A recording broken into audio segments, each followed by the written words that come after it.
CAA आखिर क्या है ये सीएए और इसके आने के बाद क्यों मुस्लिम लोग सड़कों पर बैठकर धरना दे रहे हैं और क्यों मुस्लिम लीडर्स भड़के हुए हैं इसके आने के बाद।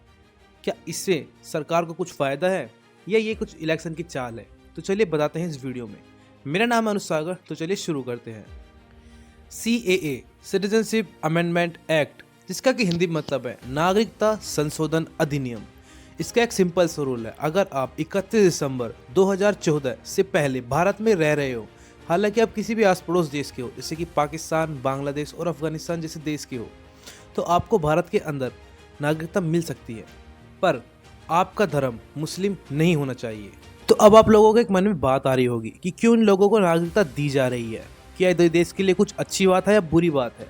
तो चलो मैं आपको एक बात बताता हूँ कि जब 1947 से पहले जब देश के अंदर अफगानिस्तान, पाकिस्तान और बांग्लादेश तीनों देश आते थे, हालांकि अफगानिस्तान तो पहले ही अलग हो चुका था बट उसकी सीमा हमारे साथ खुली हुई थी, तो उस वक्त पर कोई भी कहीं भी आ जा सकता था। बांग्लादेश वाला पाकिस्तान, अफगानिस्तान, भारत कहीं भी आ सकता था, कोई भी कहीं भी जा सकता था। तो उसी दौर में लोग कहीं ना कहीं रहने लग गए थे। तो अब आपके मन में एक सवाल आ रहा होगा कि क्यों इन लोगों को नागरिकता दी जा रही है, क्या ये देश में कुछ गलत काम तो नहीं करेंगे या इस देश को कुछ खतरा है।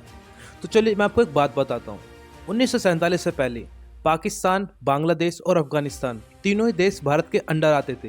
हालांकि अफगानिस्तान अलग हो चुका था बट उसकी सीमाएं हमारे साथ खुली हुई थी, तो उस वक्त में लोग कहीं भी आ जा सकते थे। तो जिसने जहाँ अपना काम देखा वो वहीं जाके रहने लगा, और फिर पार्टीशन होने के बाद सब देश अलग अलग हो गए थे। तो उसके बाद फिर जैसे कि कोई हिंदू आदमी अफगानिस्तान में जाके रहने लगा, और उसके बाद वहाँ पे मुस्लिम लोगों ने उस हिंदू आदमी को बहुत ज़्यादा टॉर्चर किया, तो उसे दिक्कत हो रही है वहाँ रहने में, तो वो आ सकता है दोबारा भारत के अंदर।